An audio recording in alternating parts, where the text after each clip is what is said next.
একজন ভাস্কর জঙ্গল থেকে দুটি একই রকম পাথর নিয়ে এলেন মূর্তি বানানোর জন্য। দুটি পাথর দেখতে হুবহু এক। ভাস্কর প্রথম পাথরটিকে ছেনি দিয়ে আঘাত করতেই সে চিৎকার করে উঠল, আহ, লাগছে আমার, আমাকে ছেড়ে দাও, আমি যেমন আছি তেমনই ভালো। ভাস্কর তার কথা শুনে তাকে ছেড়ে দিলেন। তারপর দ্বিতীয় পাথরটির কাছে গেলেন। চিনি হাতুড়ির প্রতিটি আঘাত সে নীরবে সহ্য করলো। দিনের পর দিন, মাসের পর মাস ব্যথা পেলেও সে বুঝেছিল এই কষ্টের পরেই তার নতুন রূপ আসবে। কয়েক মাস পর দ্বিতীয় পাথরটি হয়ে উঠল এক অপূর্ব দেবী মূর্তি।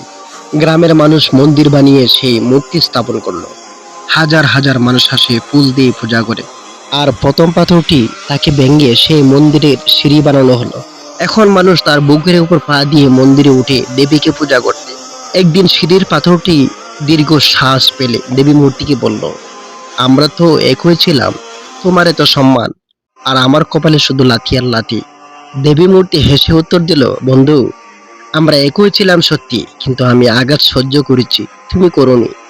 জীবনে বড় হতে হলে কষ্টকে আপন করতে হয়। কষ্ট ছাড়া সৌন্দর্য আসে না।